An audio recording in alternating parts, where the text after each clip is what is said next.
Assalamualaikum warahmatullahi wabarakatuh. Jumpa lagi di channel Dioseta Story. Apa kabar teman-teman semua? Semoga kalian dalam keadaan sehat selalu, panjang umur, bahagia selalu, dan sukses selalu. Pada kesempatan kali ini saya akan melanjutkan cerita yang sebelumnya. Cerita yang berjudul Getih Ireng Abdi Lelembut, Leluhur. Buat teman-teman yang belum mendengarkan episode sebelumnya, alangkah baiknya mendengarkan terlebih dahulu agar mengerti alur ceritanya. Dan buat teman-teman yang baru bergabung di channel ini, silahkan klik tombol subscribe dan tombol loncengnya, agar kalian tidak ketinggalan cerita terbaru dari kami. Oke, tidak usah lama-lama, bagaimana kelanjutan kisah ini? Kita langsung saja menuju ke ceritanya. Leluhur.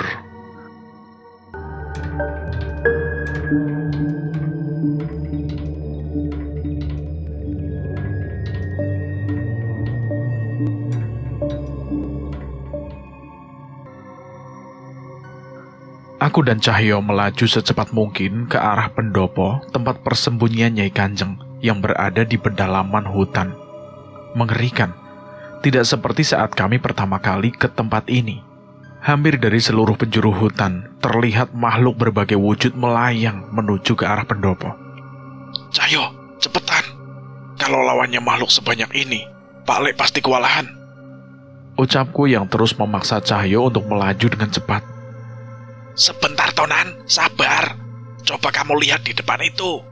Ada apa? Benar kata Cahyo. Di hadapan kami sudah berkumpul sejumlah pocong yang sepertinya berniat untuk menghalangi kami. Di tempat ini tidak ada pemakaman. Hampir dapat dipastikan, pocong-pocong ini adalah kiriman seseorang. Mereka ini sebenarnya nggak ngerti atau pura-pura nggak ngerti sih? Melihara satu pocong buat penglaris saja hidupnya tidak tenang. Gimana kalau sebanyak ini? Mereka itu gelap mata, Jul. Justru kalau ada kesempatan, tugas kita itu buat menyadarin mereka. Aku dan Cahyo membaca ayat-ayat suci untuk menenangkan jasad-jasad yang terbungkus kain kafan yang berdiri di hadapan kami ini. Suara geraman dan tangisan terdengar dari penampakan-penampakan di hadapan kami. Entah itu suara tangisan atau suara amarah. Semua terdengar jadi satu hingga tidak dapat dibebankan. Saat perlahan demi perlahan sosok itu menghilang, aku dan Cahyo kembali menaiki motor Cahyo untuk melanjutkan perjalanan. Namun salah satu sosok pocong tadi terlihat berubah menyerupai kakek-kakek dan menghampiri kami. Terima kasih anak muda. Hati-hati sama mereka yang sudah mempunyai darah hitam. Mereka bukan lagi manusia. Ucap sosok kakek itu yang segera menghilang bersama dengan sosok lainnya setelah memperingatkan kami. Getih Ireng, apa mereka sudah tidak bisa kita anggap sebagai manusia lagi ya? Seperti kiriman kemarin ya. Aku nggak bisa mikir sekarang. Nanti kita tanyakan sama Pak Le juga. Jawabku yang segera memberi isyarat kepada Cahyo untuk terus melaju Vespa tua miliknya. Seperti yang sudah kami duga, secara tidak kasat mata, pendopo Nyai Kanjeng sudah berubah menjadi medan pertempuran. Pak Le! Aku berteriak yang melihat Pak Le sedang duduk bersila di hadapan pintu dengan menggenggam kerisnya. Saat mendekat, aku merasakan hawa panas. Aku tahu ini adalah pelindung yang dipasang Pak Le yang hanya membakar makhluk yang mendekat dengan niat jahat. Sana bantuin Pak Le, biar aku yang jaga raga kalian. Cahyo memerintahkan padaku. Dengan segera, aku mengambil posisi di sebelah raga Pak Le, membentuk posisi yang sama, menggenggam keris raga Sukma di dada dan memisahkan Sukma dari ragaku. Mengerikan. Dalam wujud Sukma, terlihat dengan sangat jelas, Pak Le seorang diri menahan berbagai macam-macam siluman dari berbagai wujud. Tidak hanya itu, terlihat beberapa wujud manusia melayang di sekitar pendopo ini. Jangan bengong, Danan. Pak Le bisa ngurusin demit-demit ini. Kamu urus yang di belakang rumah. Terlambat sedikit, semua yang di pendopo dalam bahaya. Aku menoleh setelah Pak Le ucapkan itu. Aku menoleh ke tempat yang diperintahkan oleh Pak Le itu.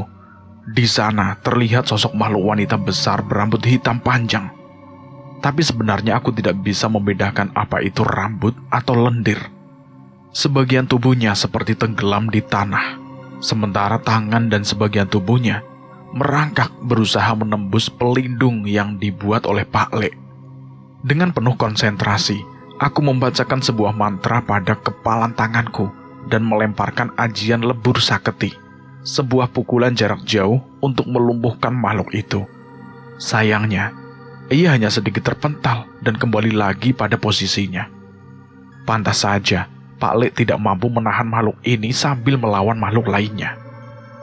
Danan, makhluk sekuat itu pasti punya pengikat, entah jimat, pusaka atau apa. Coba cari dulu.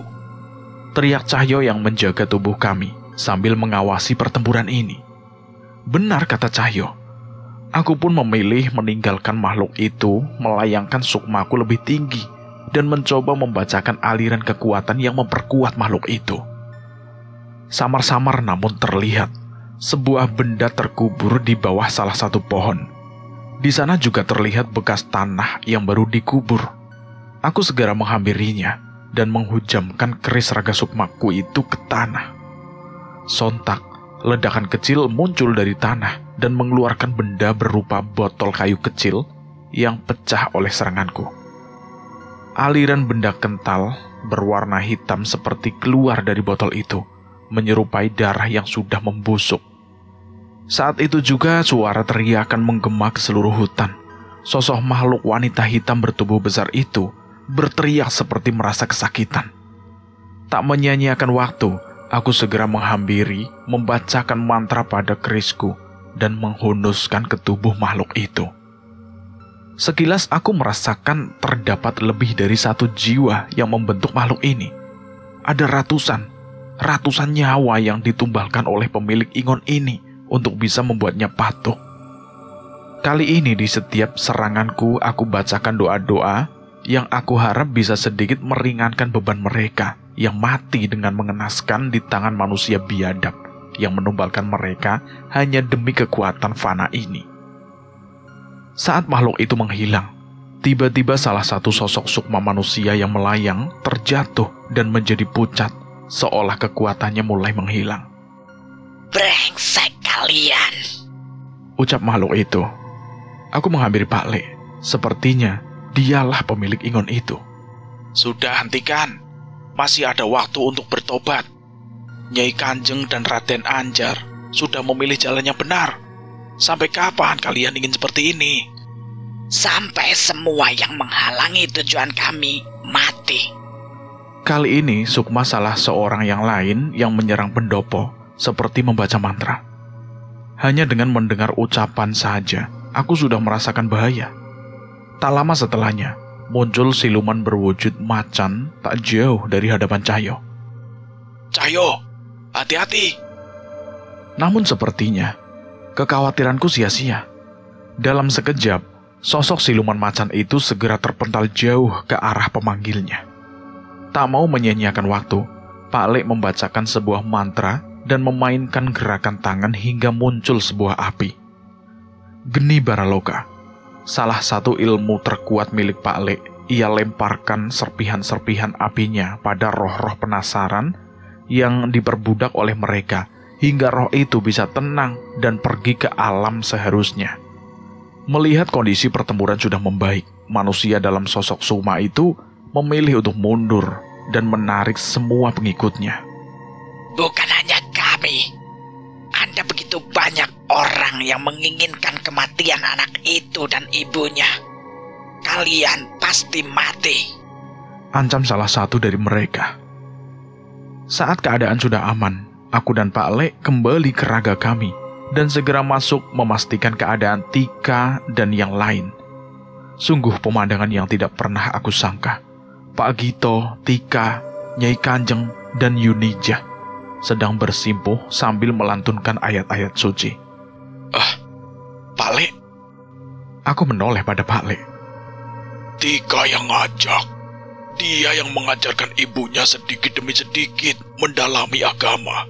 Jawab Pak Le seperti itu. Aku sedikit tersenyum dan perlahan menghampiri mereka. "Mas Danan, Mas Cahyo," Sambut Tika dengan wajah cerianya.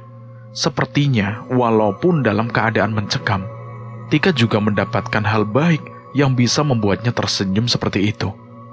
Tebakanku, hal baik itu adalah kedua orang tuanya berada di sisinya. Kowe wes adus durung? Wes mandi belum kamu? Jangan-jangan dari pas Mas tinggal kamu belum mandi ya? Goda Cahyo pada Tika. Tika yang berlari menghampiri kami, seketika berhenti dengan memasang raut muka cemberutnya yang lucu. Halah, jangan dengerin Tik. Yang belum mandi itu Mas Cahyo. Alasannya lagi dalam keadaan darurat terus. Cahyo membalasnya dengan nyengir, sambil sesekali mencium bau tubuhnya. Belum lama kami memasuki pendopo, tiba-tiba terdengar suara menggelegar, seperti suara benda yang terjatuh. Sepertinya itu sebuah serangan yang terhalang oleh perlindungan dari Pak Le. Kita harus segera meninggalkan tempat ini. Sepertinya akan semakin banyak serangan. Pak Le setuju. Tapi kemana? Nyai Kanjeng, ada tempatnya lebih aman? Tanya Pak Le kepada Nyai Kanjeng. Namun ia hanya menggeleng. Selama ini tidak ada yang bisa menyerang keluarga Darmo Wiloyo sampai seperti ini.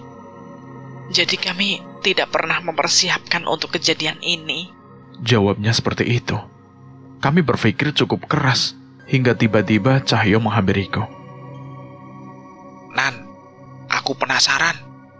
Mes yang dulu kita datangi di desa Tanggul Mayit itu sepertinya tidak ada yang berani masuk ke sana, termasuk demit-demit suruhan dukun itu. Apa ada kekuatan yang melindunginya ya? Seketika aku teringat kejadian saat menolong Yanto dan teman-temannya. Setiap saat aku meninggalkan mes itu, tubuhku merasakan adanya perbedaan aliran kekuatan yang membuat aku terhuyung. Iya Cahyo, benar juga. Nyai Kanjeng, sebenarnya itu tempat apa? Saya tidak tahu Mas Danan. Tapi menurut adat turun-temurun dari Tradarmo Wiloyo, tempat itu tidak boleh dimasuki. Tempat itu menjijikan karena hanya digunakan untuk menyimpan calon tumbal. Mendengar kata-kata itu, aku sedikit kesal. Sebegitu rendahkah nyawa manusia di mata mereka Tradarmo Wiloyo? Lalu mengapa saat itu Nyai Kanjeng menyimpan jasad anak Nyai Kanjeng sendiri di sana? Saat itu, tumbal-tumbal yang disediakan memang untuknya, sehingga ia harus berada dekat dengan calon tumbalnya itu. Cahyo pun merasa kesal mendengarnya. Itu pasti kata dukun itu kan? Tanya Cahyo memastikan, dan Nyai Kanjeng hanya mengangguk mengiyakan. Danan, kalau begitu kita ke sana saja. Saat itu juga semua yang ada di pendopo itu setuju. Yunijah yang tidak ada hubungannya apa-apa dengan kejadian ini akan kami turunkan di rumah keluarganya yang tidak jauh dari hutan ini. Pak Gito, aku, Tika, dan Nyai Kanjeng bersiap menggunakan mobil milik Nyai Kanjeng. Sementara Cahyo dan Pak Le sedang membersihkan jok Vespa tua Cahyo dan bersiap untuk menaikinya. Pak Le kenal toh dengan Mas Jagat? Katanya sepupu Pak Le dan masih ada hubungan darah dengan kita. Aku bertanya kepada Pak Le, sementara Pak Gito sedang mempersiapkan mobilnya. Walah, Jagat toh. Sudah lama gak ketemu. Lah kalian ketemu di mana toh? Di rumah Raden Anjar, Pak Le. Saat ini nasib Raden Anjar tidak jauh dengan Nyai Kanjeng. Mas Jagat, aku minta tolong untuk melindungi Raden Anjar dan anaknya. Saat itu juga Cahyo menoleh, seperti bau ingat sesuatu. Kalau begitu, Raden Anjar pasti juga diincar loh, Nan. Mungkin Nyai Kanjeng bisa mengirim utusan untuk mengajaknya ke mes. Pak Le menepuk pundak Cahyo dan menenangkan kami. Sudah, tidak usah minta tolong Nyai Kanjeng. Biar Pak Le saja. Ayo cepat, kita berangkat. Lah, Pak Le juga bisa ngirim utusan gaib. Kok aku baru tahu toh, Pak Le? Utusan gaib gundulmu kuwi. Tinggal telepon Jagat aja kan bisa. Jangan bilang kelamaan. Di Jagat Segoro Demit bikin kamu lupa teknologi zaman sekarang. Aku sedikit tertawa melihat Cahyo yang menggaruk-garuk kepalanya. Ya sudah Pak Le, kira-kira mereka ada kendaraan untuk ke sana nggak ya? Lah, kalian nggak ngelihat Jagat naik apa pas ke sana? Tanya Pak Le pada kami. Kami berdua pun menggeleng. Helikopter. Udah, nggak usah dikhawatirkan. Ayo cepet jalan. Helikopter Pak Le? Serius Pak Le? Iya, udah nggak usah dipusingin. Nggak usah musingin mereka. Ayo jalan. Saat itu Pak Gito memberi isyarat bahwa mobil sudah siap dan Nyai Kanjeng sudah masuk bersama Tika. Kami segera memulai perjalanan menuju mes, tempat yang dulu selalu kami harap tidak pernah ada. Malam semakin larut, kami melaju kendaraan dengan cepat. Rupanya prediksi Cahyo itu benar. Pak Le juga diincar oleh orang-orang ini. Hal mengagetkan ku ketahui saat aku menanyakan kepada Nyai Kanjeng. Rupanya dari sekian banyak yang mengincar Tika dan Nyai Kanjeng, sebagian besar adalah saudara-saudara mereka sendiri yang ingin menghabisi Tika. Keberadaan Tika sebagai anak dari pemimpin Trahdarma Wiloyo dianggap sebagai aib oleh saudara-saudara Nyai Kanjeng. Walaupun tidak berniat untuk ikut campur dengan urusan Darma Wiloyo, mereka tetap khawatir suatu saat Tika akan memiliki kemampuan untuk mengambil posisi tertinggi di Trahnya. Saat mulai memasuki jalan yang dikelilingi hutan, di tengah perbincangan kami tiba-tiba terdengar suara pukulan dari atap mobil. Awalnya kami menganggap sebagai suara benda yang jatuh biasa. Namun suara itu terus berulang, seperti sesuatu sedang berada di atas mobil ini. Mas Danan, itu apa? Tika takut. Aku menoleh ke belakang dan melihat wajah Tika yang pucat pasi di pelukan Nyai Kanjeng. Ia menatap ke jendela di sebelahnya. Dan terlihat dengan jelas sesuatu yang membuatnya sampai ketakutan seperti itu. Itu adalah rambut hitam panjang menjuntai yang diikuti dengan wajah kepala seseorang nenek tua yang menatap ke arah Tika dari atap mobil. Aku bersiap membacakan doa untuk mengusirnya. Namun kali ini, gantian Pak Gito yang terlihat kaget, hingga mobil yang kami tumpangi itu hampir keluar dari jalur. Mas, setan mas, setan! Ucap Pak Gito yang terlihat menjauhi jendela di sampingnya. Rupanya niat mereka membunuh Tika tidak main-main hingga mengirimkan makhluk ini untuk mengejar kami. Aku membacakan ajian Moksa Pangresa untuk menghindari niat jahat dari makhluk-makhluk itu. Namun sepertinya itu tidak cukup. Aku harus keluar untuk menghadapi mereka. Tapi ini bukan seperti di film-film action, di mana aku bisa bertarung di atas mobil tanpa terjatuh. Bisa-bisa bukannya beradu dengan demit, dan malah wajahku yang beradu dengan aspal. Di tengah kebingunganku, aku melihat Pak Le sedang mengikatkan sarung Cahyo ke tubuhnya, dan Cahyo seolah menjaga agar tubuhnya tidak terjatuh. Aku seperti membaca niat Pak Le dan segera menarik keris Rogo Sukmo dari tubuhku. Mas Danan, mau ngapain? Tanya Pak Gito padaku. Aku pun menjawabnya. Tolong jaga tubuh saya ya Pak. Ucapku yang segera memisahkan sukmaku dari raga dengan menggenggam wujud gaib keris raga sukma. Dengan tubuh sukma, aku dan Pak Le bisa bertarung dengan makhluk-makhluk kiriman ini tanpa takut terjatuh.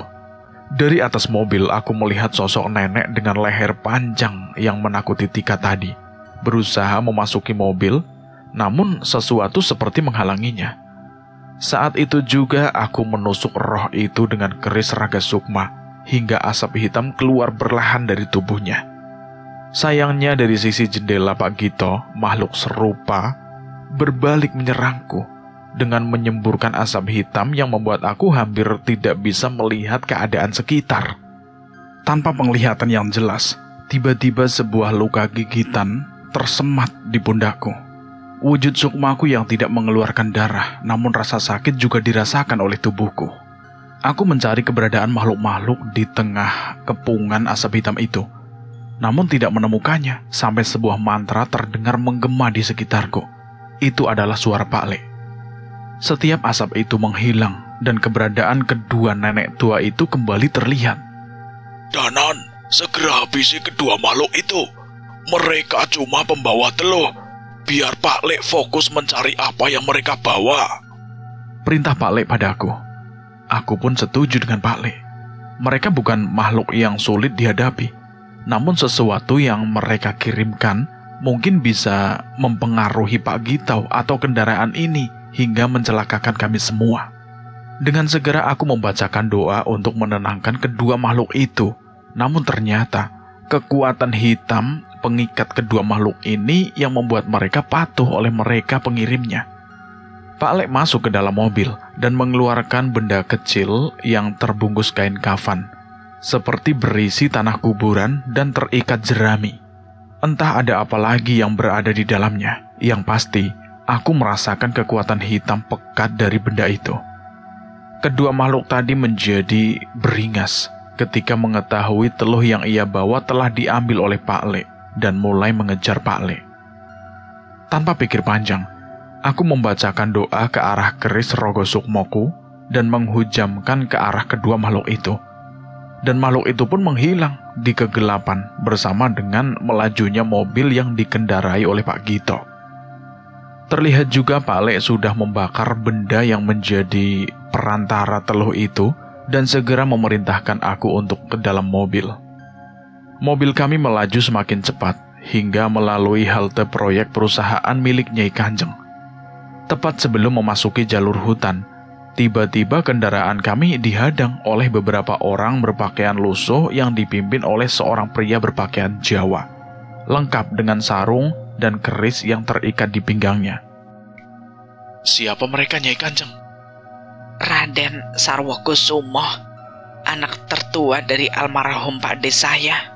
Dari reaksi Nyai Kanjeng, aku bisa menebak bahwa mereka tidak di pihak kami. Saat itu kami turun dari mobil, sementara Nyai Kanjeng menyembunyikan Tika di belakangnya.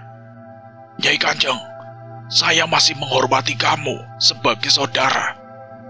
Habisi anak haram itu sekarang, dan kalian akan kubiarkan hidup. Jelas, orang ini bukan orang biasa.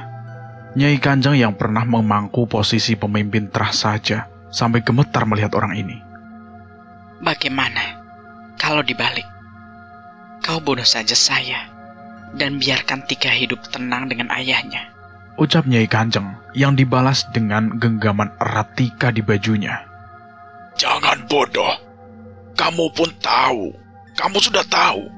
Darah Trah Darmawiloyo yang sudah mengalir di tubuh bocah itu tidak akan hilang sampai ia mati. Aku hanya menanyakan satu kali. Nyawamu dipertaruhkan di sini. Ucap orang itu. Aku berdiri di hadapan Nyai Kanjeng, sementara Cahyo dan Pak Le yang baru saja sampai segera memarkirkan motornya dan menyusul di sampingku. Kami berharap keberadaan kami bisa memberi keberanian untuk Nyai Kanjeng dan Pak Gito yang berniat melindungi Tika. Tidak usah ku jawab, kalian sudah tahu jawabannya. Ucap Nyai Kanjeng kepada Raden Sarwo. Saat itu juga wajah Raden Sarwokusumo itu menjadi murka. Ia mulai memerintah orang-orang suruhannya itu untuk menyerang kami. Pak Le, gimana ini? Lawan kita orang, bukan demit. Tenang, mereka urusannya si Panjul. Kita siap-siap urusin abdi dalam itu. Abdi dalam? Keraton mana yang pakai ilmu hitam begini, Pak Le? Hah, tulanmu kurang adonan. Jawaban Pak Le membuat aku bingung. Sekilas aku teringat kisah masa kecilku dulu mengenai keraton Segoro Kidul. Mungkin keraton seperti itu yang dimaksud Pak Le. Cahyo mulai sibuk menghalau anak buah Raden Sarwokusumo dengan kemampuan dari Wanasura. Sepertinya orang-orang ini juga dibekali jimat yang membuat mereka memiliki kemampuan untuk merepotkan Cahyo. Raden Sarwokusumo hanya berjalan perlahan mendekat ke arah kami. Secara spontan kami menahan untuk mendekat. Namun aneh, ia tidak melakukan apa-apa dan hanya melipatkan tangan di belakang, dan seketika aku terpental cukup jauh saat ia mendekat. Mas Danan! Teriak Pak Gito, tapi matanya tidak mengarah ke arahku. melainkan ke tubuhku. Sukmaku terpisah, sementara tubuhku terjatuh di hadapan Raden Sarwokusumo.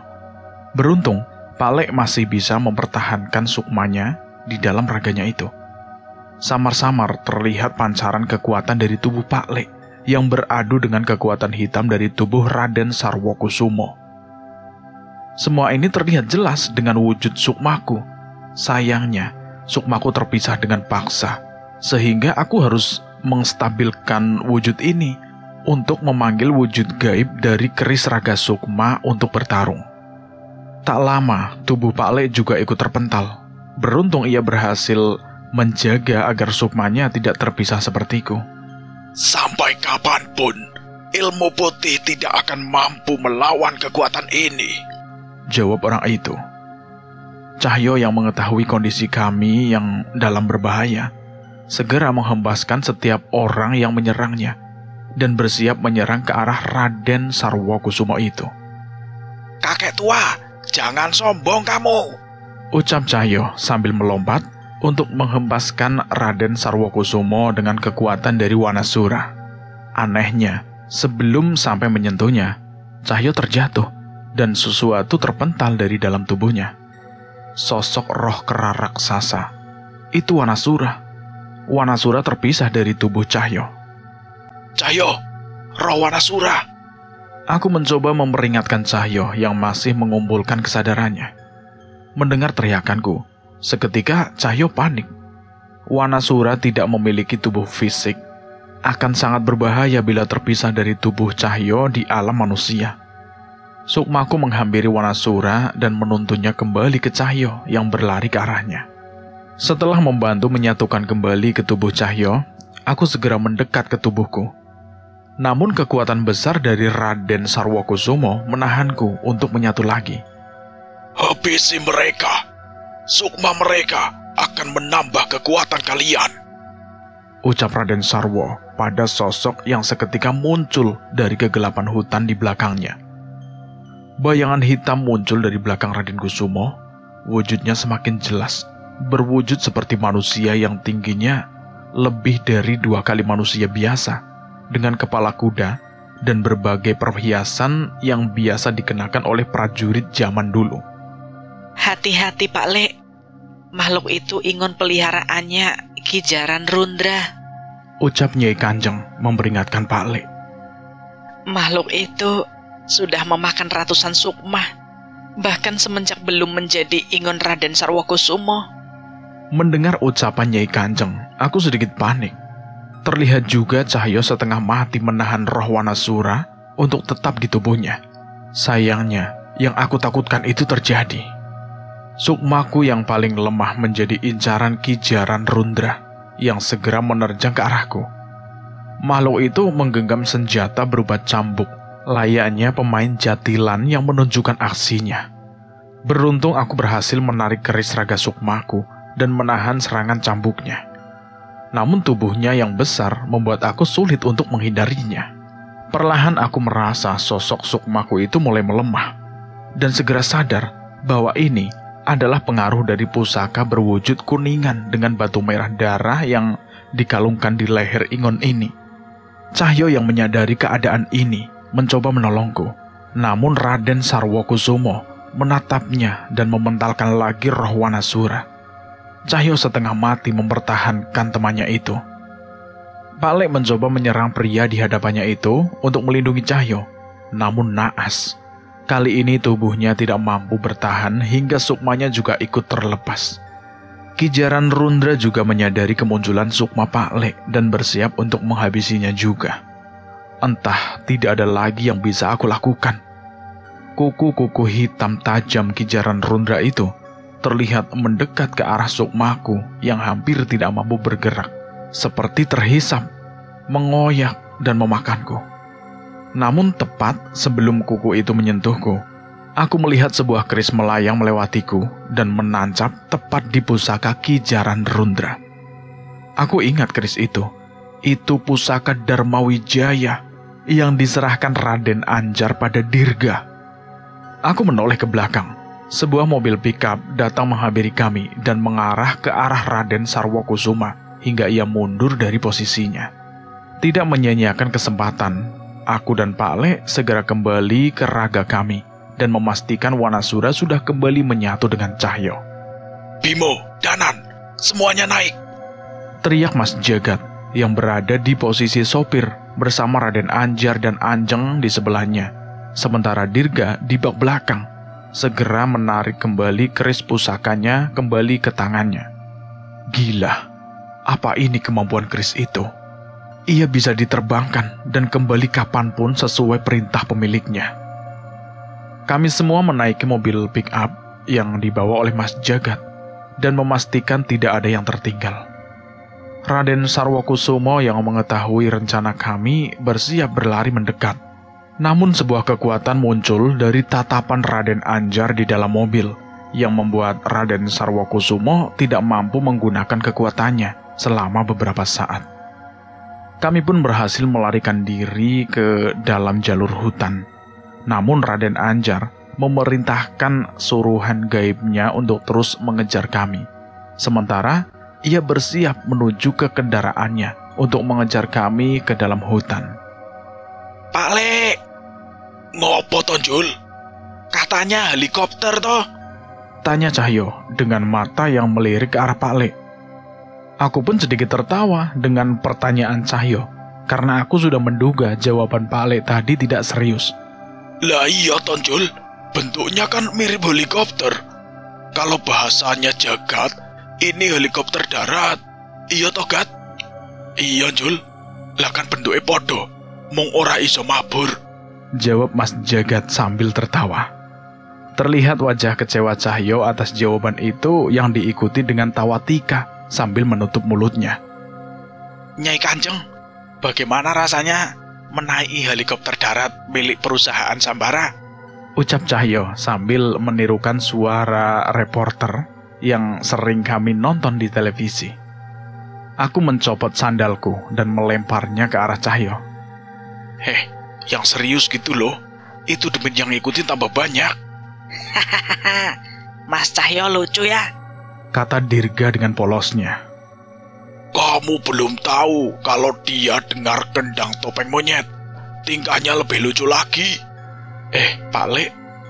Ucapku mau meringatkan situasi ini pada Pak Le, yang malah ikut bercanda. Saat itu kami mengatur posisi di mana Nyai Kanjeng, Tika, dan Pak Gito berada di pojok.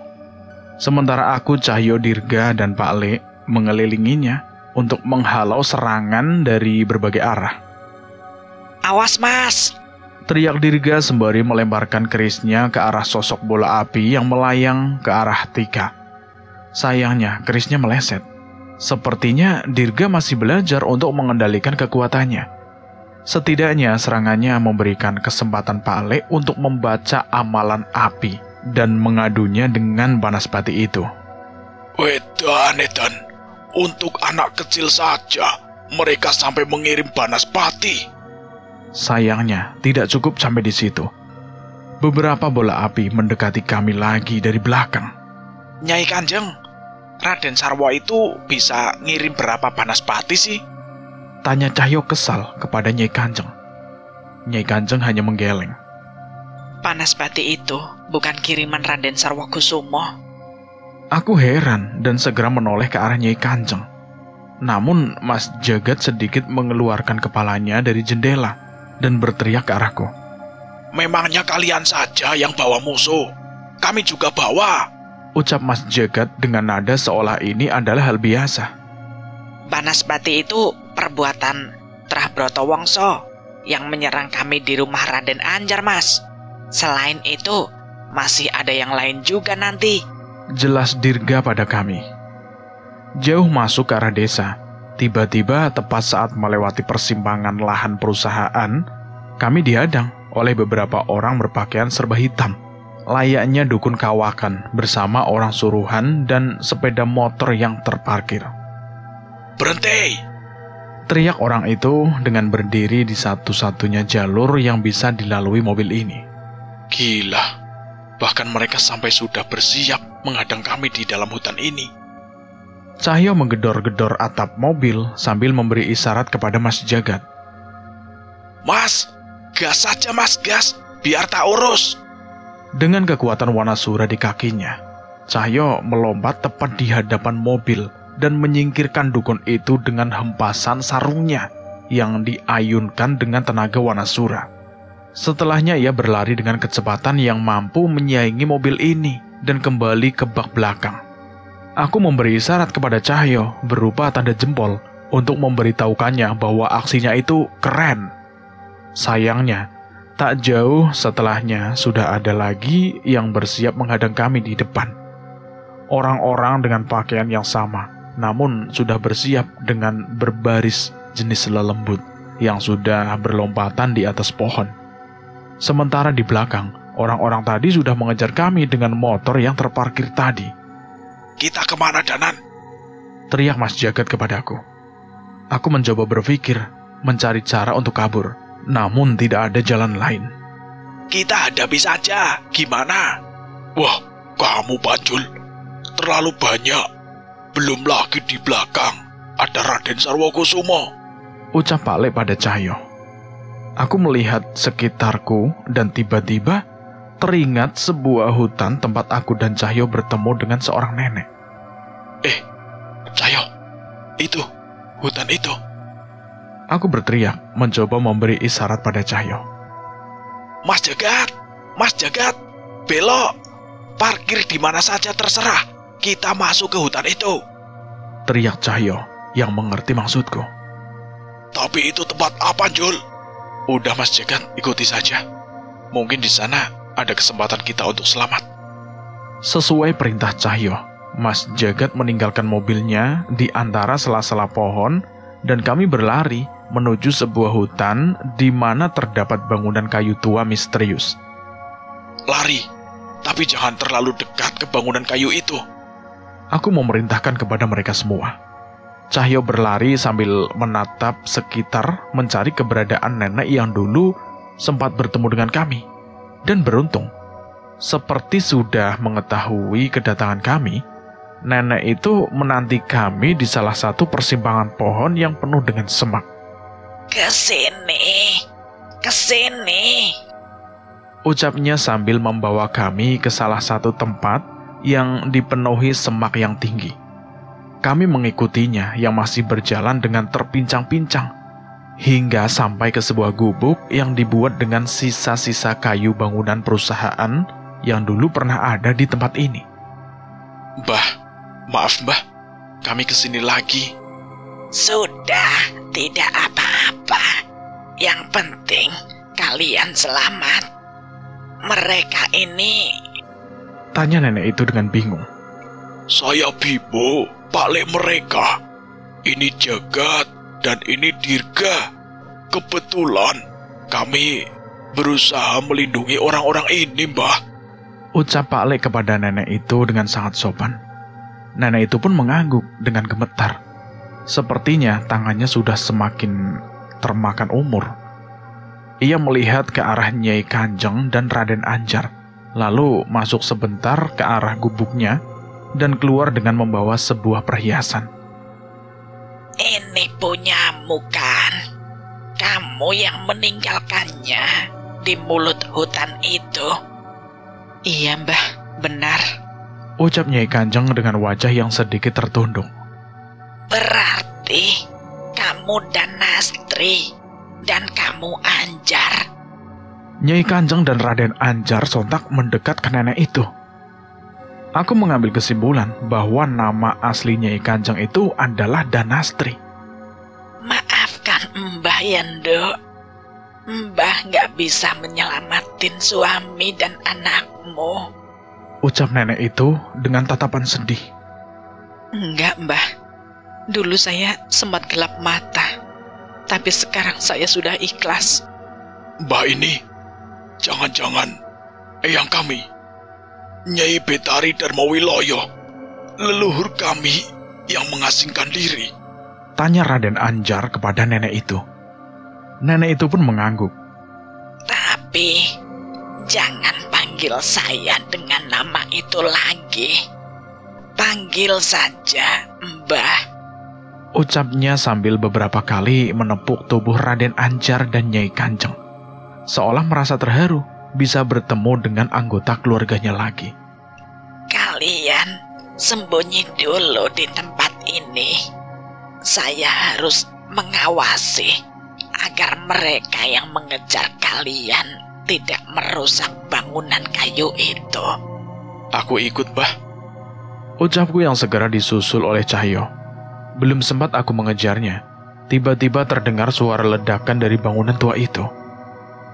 Mbah jadi semakin cemas dan berjalan semakin cepat dengan kakinya yang sudah sulit untuk berjalan. Keluar kau, Nyai Kanjeng!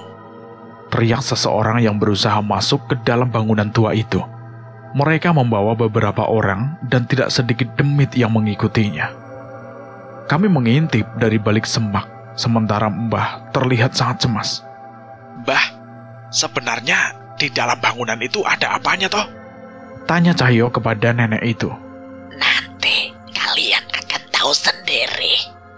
Mungkin kedatangan kalian semua adalah pertanda saatnya menghadapi makhluk itu. Maksud Mbah? Lebih dari 100 tahun saya menjaga tempat ini agar tidak ada yang mendekat ke bangunan tua itu. Namun umur saya tidak akan lama lagi. Harus ada yang menghentikan makhluk di bangunan itu. Kami memperhatikan lebih jelas ke arah bangunan itu. Sepertinya Mbah juga sudah memasang pelindung untuk menyamarkan tempat keberadaan kami. Perlahan samar-samar aku mendengar suara alunan musik Jawa, pengiring tarian. Entah dari mana suara itu berasal. Tidak ada satupun alat musik di tempat ini. Tidak berapa lama setelahnya, seorang mencoba melarikan diri dari bangunan itu dengan sebagian tubuhnya yang sudah menghitam. Tolong! Tolong! Pria itu berlari ke arah sebuah mobil yang aku duga ditumpangi oleh Raden Sarwokusumo dan segera turun menghampiri anak buahnya itu. Dek! Tak lama setelahnya, jantungku berdetak dengan tidak teratur, seolah ada bahaya besar yang akan muncul. Wajah Cahyo pun terlihat seram juga sudah merasakan hal ini. Dari dalam bangunan melesat sebuah boneka kayu besar seukuran manusia. Benda itu melayang ke arah orang-orang berbaju dukun yang menyerbu ke arah hutan ini. Berbagai macam mantra terdengar dari mulut mereka ke arah boneka itu. Namun tidak satu pun serangan mereka yang berhasil. Sebaliknya, perasaan dendam yang telah terkubur ratusan tahun terasa di sekitar boneka itu, hingga kekuatan hitam pekat menyelimuti boneka itu. Makhluk itu berwujud sebuah boneka kayu berkepala batok kelapa yang mengenakan pakaian penari lusuh seperti sudah berumur. Riasan di wajahnya seolah terbuat dari darah seseorang. Boneka Nini Towok. Selama ini boneka itu tersegel di bangunan itu. Mbah pun mengangguk. Belum sempat bertanya lebih jauh, tiba-tiba terdengar suara teriakan yang menggila dari teras bangunan itu. Aku menoleh dan melihat pemandangan yang mengerikan. Sebagian dari dukun-dukun itu mati dengan tubuh yang menghitam. Sementara boneka itu melayang dan menancapkan kayu bagian tajam di bawah tubuhnya ke siapapun yang masih hidup hingga darah bermunceratan di tempat itu. Tidak hanya itu, Banaspati, Pocong, dan Demit Alas yang menjadi pengikut boneka itu dengan tanpa perlawanan seolah siap mengikuti perintah boneka itu. Melihat kejadian itu, Raden Sarwokusumo memerintahkan sisa orang suruhannya untuk pergi dan segera masuk ke dalam mobil untuk meninggalkan tempat ini. Pergi. Kita harus pergi sekarang. Setelah ini, pasti makhluk itu mengincar kita. Kami berjalan dengan terburu-buru menuju tempat Pak Le dan yang lain. Terlihat di sana Pak Le dan Mas Jagat sedang berbincang setelah cukup lama tidak bertemu. Mbah masuk kembali ke dalam gubuknya dan membawa beberapa boneka jerami dan melemparkannya ke beberapa sudut hutan dan sisanya tertumbuk di sekitar kami. Entah mengapa aku tidak memiliki keinginan untuk bertanya benda apa itu. Pak Le, kita pasang pelindung. Makhluk mengerikan di bangunan itu baru saja bangkit. Pak Lek tidak banyak bertanya dan segera membacakan doa pelindung dengan bantuan Mas Jagat. Dirga yang sudah berkenalan dengan Tika berusaha menenangkannya. Sementara aku dan Cahyo bersiap di garis depan menyambut kedatangan makhluk itu. Hening, hampir tidak ada suara selama beberapa saat setelah kami bersiap-siap. Entah kapan makhluk itu akan sampai ke tempat ini. Seketika tanpa ada aba-aba, tiba-tiba pelindung Pak Lek terpecah oleh sebuah gelombang hitam yang melintasi kami. Kekuatannya begitu besar, hingga membuat pohon di sekitar kami terlihat mengering. Apa itu tadi? Fokus saja Pak Lek, fokus. Bangun pelindung lagi. Seandainya tidak ada pelindung, tadi pasti tubuh kita sudah membusuk oleh kekuatan makhluk itu. Pak Lek mengerti dan membangun lagi pelindungnya. Sesekali suara tokek memecahkan keheningan, namun suaranya meredup seolah takut akan sesuatu. Gelap cahaya dari gubuk Mbah perlahan meredup. Sayup-sayup terdengar suara musik Jawa pengiring tarian dengan nada yang mengerikan, diikuti suara semak-semak yang bersibak. Dari tengah kegelapan hutan itu, akhirnya boneka Nini Towo itu menunjukkan wujudnya di hadapan kami, dengan wajah mengerikan dan aura penuh dendam.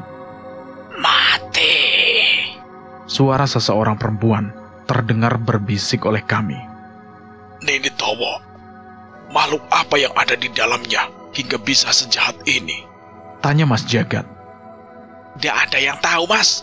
Yang pasti, kutukannya itu bisa membuat tubuh manusia membusuk seketika. Teriak Cahyo kepada Mas Jagat. Nyai Kanjeng berdiri dan melihat dengan jelas ke arah makhluk itu. Jadi makhluk ini yang telah membunuh anak dan suami saya. Raden Anjar berusaha berdiri dan menenangkan Nyai Kanjeng. Wes, ada yang lebih penting sekarang. Boneka itu terlihat melayang dan menari-nari di hadapan kami. Tanpa sadar, sekali lagi gelombang hitam menghempaskan pelindung Pak Lek. Saat itu juga Mbah berjalan ke arah boneka itu dan mengikatkan sebuah tali yang terbuat dari kafan ke tubuh boneka itu. Sayangnya, boneka itu mengamuk dan melayang sampai akhirnya menusukkan bagian runcingnya ke tubuh Mbah. Perlahan luka itu menjadi menghitam, sama seperti bagian tubuhnya yang telah membusuk. Mbah! Aku berteriak khawatir. Namun tak lama setelahnya, luka Mbah menutup kembali, dan salah satu boneka jerami yang tertumpuk berubah menghitam, seperti menggantikan lukanya. Sudah, Mbah. Jangan nekat. Aku berteriak, namun sepertinya tidak didengarkan. Cahyo, jemput Mbah itu. Jagat, coba buat pelindung bersama Cahyo. Beri saya waktu memanggil Geni Baraloka. Perintah Pak Lek kepada Jagat dan Cahyo. Kali ini wajah Pak Lek terlihat sangat serius. Ia berkali-kali memutarkan tangannya dengan membaca mantra sambil menggenggam keris sukma geninya. Sebuah api putih tercipta dan perlahan membesar dan terus membesar. Ia melemparkan Geni Baraloka ke boneka itu hingga terbakar. Namun dengan cepat, api Pak Lek termakan oleh kekuatan dendam yang memancar dari tubuh boneka itu. Cahyo dengan sigap membawa nenek kembali ke dekat kami, sementara Pak Lek kembali membesarkan Geni Baraloka itu. Kini api itu bukan untuk menyerang boneka itu, melainkan untuk membakar kami semua. Hangatnya api ini harusnya bisa melindungi kami dari serangan makhluk itu. Tapi entah sampai kapan, dendam makhluk itu semakin besar setiap melihat manusia.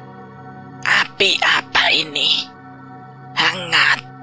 Luka kutukanku pulih semua. Ucap nenek itu. Ini Geni Baraloka milik Pak Lek. Dia bisa memulihkan kutukan dan menenangkan roh. Benar gitu kan, Mas Danan? Ucap Mas Jagat padaku. Aku mengangguk. Rupanya ilmu Pak Lek juga sudah diketahui oleh Mas Jagat. Samar-samar dari cahaya api, kami melihat sosok anak perempuan yang merasuki boneka Nini Towo itu. Wajahnya penuh dengan dendam, dan seolah ingin membunuh siapapun yang dilihatnya. Merespon geni Baraloka Pak Le, makhluk itu menerjang ke arah kami dengan diselimuti kekuatan hitam. Seketika jantung kami berdetak keras, seolah merespon dendam makhluk itu. Kita harus gimana, Pak Le? Keluar dari api ini sebentar saja, tubuh kita pasti membusuk. Entahlah, Nan. Sekarang kita bertahan sekuat mungkin dulu. Kamu bantu jaga api ini tetap menyala. Sial, aku tidak menyangka akan ada kejadian seperti ini. Menghadapi dari boneka itu, kutukan yang bahkan bisa menghabisi kami dalam hitungan detik. Mbah pun berusaha keluar dari api ini. Sepertinya ia berusaha untuk menyegelnya lagi, namun Cahyo menahannya. Ia melihat boneka jerami Mbah itu menghitam dengan sendirinya, tanpa menunggu serangan mengenai Mbah. Nama kamu siapa? Tiba-tiba terdengar suara Tika yang melangkah ke arah ujung api ini. Ia menatap ke sosok wanita yang merasuki boneka itu. Tika, kembali! Perintahku pada Tika, namun ia tidak menghiraukan. Perempuan itu menangis. Ucap Ajeng yang menyusul Tika sambil menoleh ke arah kami. Melihat kedua anak perempuan itu, sosok perempuan yang merasuki boneka itu mendadak berubah. Ia mengangkat wajahnya dan menatap Tika dan Ajeng. Sudah mati. Saatnya kamu tenang. Ucap Mbah yang kembali mencoba mendekatinya. Nama kamu Yati. Tanya Tika yang nekat untuk mendekati boneka itu. Jangan, Tika. Jangan. Nyai Kanjeng terlihat khawatir dan mengejarnya, namun Pak Gito menahannya. Yang kami takutkan terjadi, boneka itu melesat dengan cepat ke arah kita, menatapnya dengan penuh amarah. Ia tidak memperdulikan niat baik Tika, dan sebaiknya ia bersiap menyerangnya. Tidak ada pilihan lain. Kita harus mencoba ini. Cahyo, jaga mereka. Perintahku pada Cahyo. Aku segera mengambil posisi menjauh dari yang lain dengan menggenggam keris Rogo Sukmo di hadapan dadaku. Aku mengingat wujud Nyi Sendang Rangu yang aku temui sebelumnya. Entah apakah akan berhasil, namun hanya ini cara yang bisa aku pikirkan. Sebuah mantra leluhur aku bacakan dengan keris Rogo Sukmo di genggamanku. Jagat lelembutmu tentuwe wujud, kulo nimbali, surga loka, surga kayangan. Danan, siapa yang kamu panggil? Teriak Pak Le yang sadar tidak ada leluhur kami yang masih gentayangan di alam ini. Aku tidak memperdulikannya dan terus melanjutkan mantraku. Ketuh mulih sampun nampani, tekan asa, tekan sedanten. Rintik-rintik hujan mulai turun, mulai deras, dan semakin deras. Aku merasakan mantra ini berhasil. Namun, bukan suara tertawa terkekeh Eyang Widarpa yang terdengar, ataupun langkah tegap Daryana yang mendekat, melainkan bayangan yang bening dan jernih berbentuk dari derasnya hujan yang mengguyur kami. Perlahan sosok itu mulai muncul di hadapan kami. Sosok wanita cantik bak bidadari yang segera mendekat ke arah Tika. Wah, Nyi Sendang Rangu, dia benar-benar datang. Teriak Cahyo dengan tenang. Tetesan air yang jatuh dari langit perlahan memadamkan api Pak Le. Padahal selama ini, bahkan di dalam air pun api Pak Le itu masih menyala. Gelombang energi hitam yang dikeluarkan oleh boneka Neni Towo itu tidak lagi membunuh kami yang basah oleh air yang jatuh bersamaan dengan keberadaan Nyi Sendang Rangu ini. Jadi dia yang bernama Nyi Sendang Rangu? Tanya Nyai Kanjeng yang menghampiriku. Raden Anjar juga mendekat ke arahku dan memperhatikan sosok itu. Nyi, ternyata Nyi Sendang Rangu benar-benar datang. Tenang, Danan. Saya pasti memenuhi janji saya. Sama seperti kamu yang menepati janjimu dengan hanya memanggilku saat anak ini dalam bahaya. Kali ini sosok boneka Neni Towo itu terlihat gentar. Ia melayang mundur. Tak satu pun kutukannya bisa bekerja di bawah hujan Nyi Sendang Rangu. Boneka itu melayang mundur, namun tiba-tiba Nyi Sendang Rangu sudah berada di belakangnya. Wujud ini tidak pantas untukmu. Ucap Nyi Sendang Rangu yang menggenggam kepala boneka itu dan menghancurkannya berkeping-keping. Sontak di hadapan kami berdiri dengan jelas roh wanita yang mungkin bernama Yati. Wajahnya penuh amarah dan dendam. Saat menatapnya, wajah Nyi Sendang Rangu berubah menghitam dan semakin menyeramkan. Sepertinya wujud Nyi Sendang Rangu mengikuti wujud hati makhluk yang berhadapan dengan dia ya. Pantas saja. Pas kemarin menghadapi Darminto, ia berubah menjadi menyeramkan. Pergi. Jangan ikut campur urusanku. Ucap roh wanita yang bernama Yati itu. Kalian sudah menghabisi orang-orang yang aku sayangi. Semua harus merasakan yang aku rasakan. Nyi Sendang Rangu terlihat marah dengan reaksi roh Yati. Sepertinya ia bersiap untuk menghancurkan roh penuh dendam itu dengan kekuatannya. Yati ngomong begitu sambil nangis. Ucap Tika tiba-tiba. Tanpa sadar kami semua menatap ke arah roh Yati, memastikan ucapan Tika. Nyi Sendang Rangu juga merespon ucapan Tika. Nyi, perempuan itu apa nggak boleh pergi dengan tenang setelah semua orang yang ia bunuh, termasuk kakakmu? Tanya Nyai Sendang Rangu.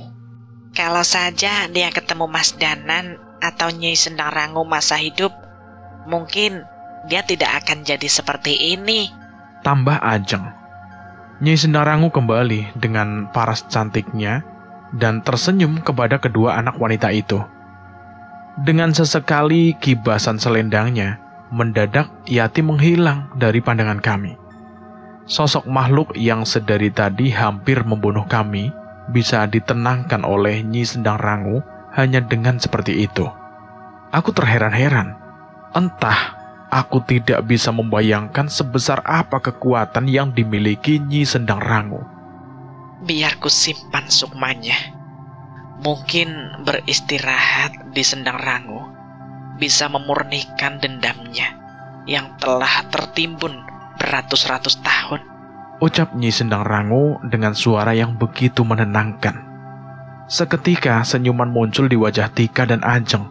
Mereka segera berlari kembali ke arah Nyi Kanjeng dan Raden Anjar.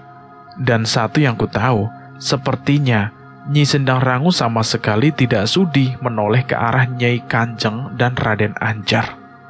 Nyai, kami masih harus menghadapi Raden Sarwakusumo dan Trah Brotowongso. Ucapku pada Nyai Sendang Rangu. Ia mengangguk, seolah memberikan persetujuan untuk membantu kami. Dan sesekali ia menatap Pak Lek dan Mas Jagat, yang masih heran dengan keberadaan Nyi Sendang Rangu yang merespon mantra pemanggil leluhur Sambara. Maaf Nyai, kalau saya tidak sopan. Apa Nyai Sendang Rangu salah satu dari leluhur kami? Ucap Pak Lek tiba-tiba. Dan cerita ini bersambung sampai di sini dulu.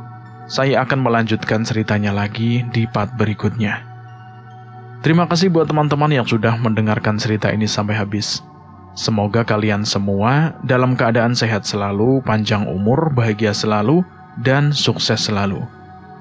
Dan buat teman-teman yang belum mendengarkan episode sebelumnya, alangkah baiknya mendengarkan terlebih dahulu agar mengerti alur ceritanya.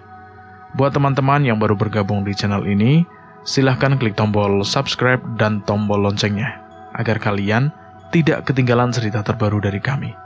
Dan saya mohon maaf jika ada kesalahan kata. Saya pamit undur diri, akhir kata, wassalamualaikum warahmatullahi wabarakatuh.